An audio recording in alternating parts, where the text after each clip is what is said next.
with a summary of the Digital Bill of Rights, what it is, why it's needed, and also how will that work with the internet being borderless? Is this an American thing? Is this something the whole world needs to adapt? Or how do we protect our digital assets globally? Gonna blow you guys away. America is the country that's behind. The rest of the world is way ahead of us. And in most of the countries that are based on, shall we say, our Western standard, we are probably the furthest behind of actually tackling this issue, in my opinion.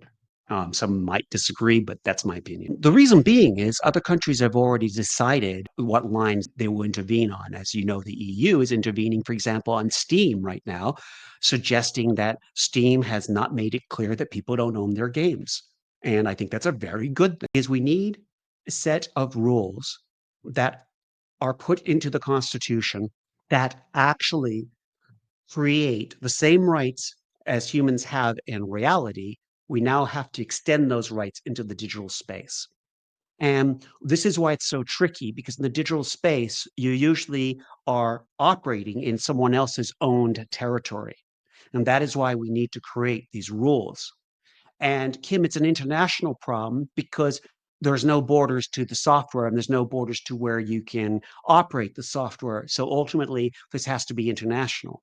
So the Digital Bill of Rights in America will literally, and I probably should do a show. You know what?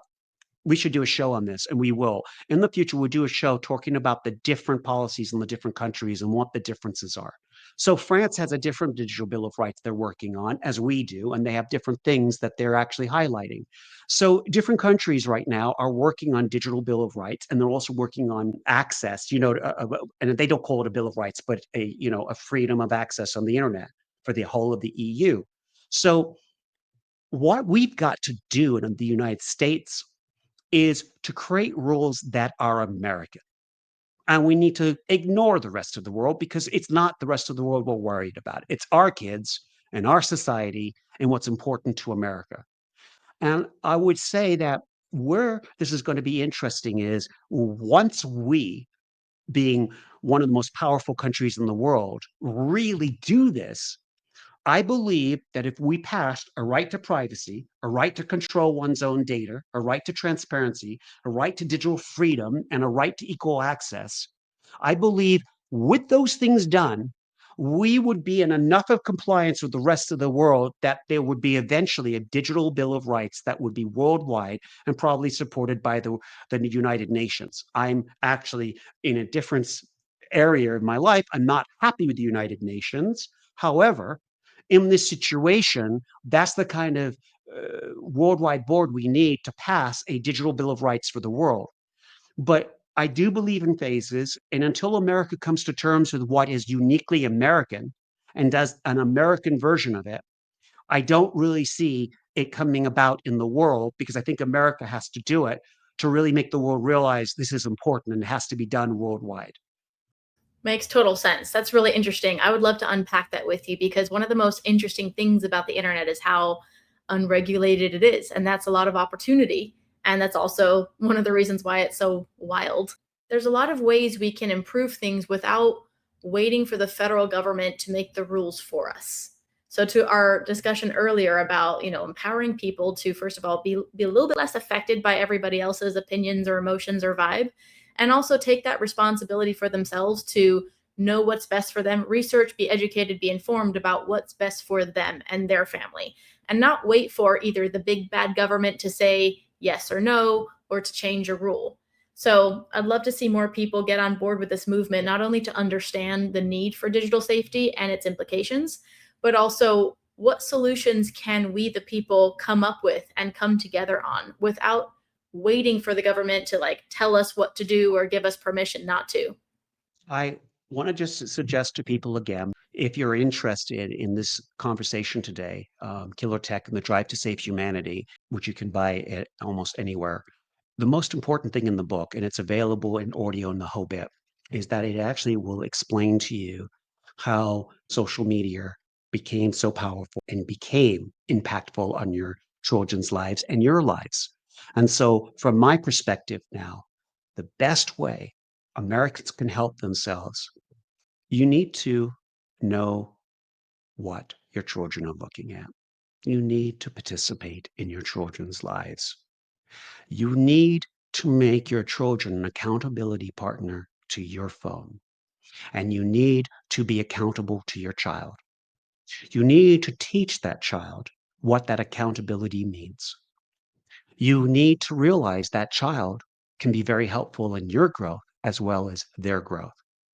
And yes, a 7-year-old can be your accountability partner if you happen to give a 7-year-old a phone. I hope you haven't, but since I know that the average phone is given at 7, then I suggest that you allow that 7-year-old to be your accountability partner. And what that means is weekly, you sit down with each other's phones and you look at the social media, you look at all the posts, and you look at everything you guys have done, and you talk about it. And what is important, before you start telling your children what they should or shouldn't do, you should start to learn about the type of games, the type of social media, and the type of things they're discussing, and the type of friendships, and the type of things they get into. Because if you just come across saying social media is bad, and the child looks over at you and sees you on your social media, and most of us do that, then you're a hypocrite. But if you actually know the characters, the game, what your child's doing, and you can talk to them about it, help them win, now you're their buddy. And now you have some credibility, some street creds. And now we can have those dialogues. And guess what? What if your child was to help you with your own social media addiction? Because children are extremely pure. And so, in trying to honor their purity, we could get you back to being more pure yourself. What do you think about that? Come on. Mm. You all know I'm right. You all know secretly in your heart you're all using social media too much. And you all know you complain about your kid being on social media when you're on the phone yourself. And folks, that's technoference. You're guilty of it, and we need to fix that. So, the first thing I want to do for every American that's listening to me today is we need to protect the innocence of our kids. So, get busy, get into their lives, get into their phones, and start being their accountability partner. And you can read about more about this in my book. And Kim, that's the best advice I've got.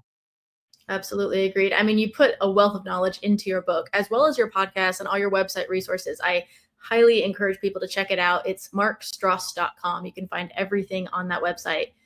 And I'm really excited for your next book because I know that guide is so needed and that people are going to gravitate to once they understand the problem, which I think we're really only beginning to understand as a society. Those of us who are not in the tech space, who haven't been inundated with this, once they understand, then they will need to know, well, what do I do for, if I'm not a techie person, what's the next step? So I'm excited to take this journey with you and support you and help you amplify this message because I really believe in it. You know this, and I want to say this publicly as well, that not only do I believe in you as someone who's qualified to do what you're doing in the world, but someone whose message is so needed today more than ever. And every single day that advances, there are new innovations that people don't even understand. They're not even aware of what they are or what they'll mean in 10 years or 30 years. So I think it's so crucial that we broaden our mindsets around what's going to work for us now and in the future, and what's going to work for everybody, not just ourselves.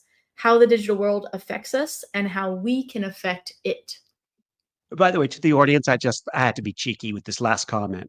Can you imagine how you would operate your cell phone if you knew your 7-year-old was going to look at your posts? That's what I was thinking when you were saying that. I was like, wow, that might I be it. just I just have to say it, and I want you guys to know I'm very serious on this. Mhm. I am extremely serious. That will help you with your addiction, and it will help you control what you say. And that's why I Absolutely. think it's a great idea. And by the way, you can keep it age appropriate. You don't have to tell the 7-year-old adult things, but they can still be your accountability partner. Yep. Please, this has been talked about. We have talked to now arguably thousands of people, and I have not come up with anything better. So you've got the best. So I'm super excited. And just to take us out on that, you will change your habits extremely quickly if you have an accountability partner. It starts and ends with us. So let's lead by example, especially when we're trying to set the example for generations to come. So we have the ability to make a massive impact on this now. I really believe that in the realm of digital safety, we could make so much change within the next year or 2 years, definitely within Yes, 5 years. These are not intangible concepts. We could eradicate child sex abuse material from the internet, and we will. I know for sure in the next 5 years. I think it can be done in 2 years. We could I agree completely with you. the way we interact It with and platforms. again, guys, we're not talking like soft drinks, everyone. It's impossible. We're talking about a majority.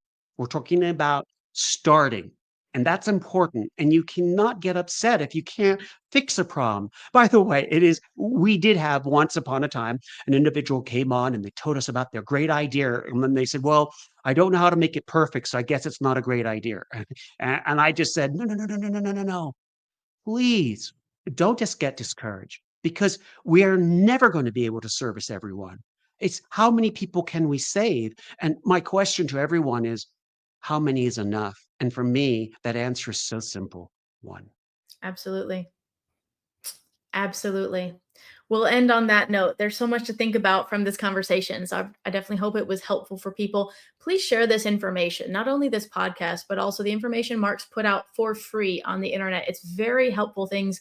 I think it'll help prevent a lot of people from taking risks they're not even aware about if they can be armed with this information. So, Mark, thank you for all the education you share with the world for this message and for being persistent with the truth. It's needed in this day and age now more than ever. So I'm honored to take this journey with you, and I can't wait to see what's next. Thank you so much, Kim.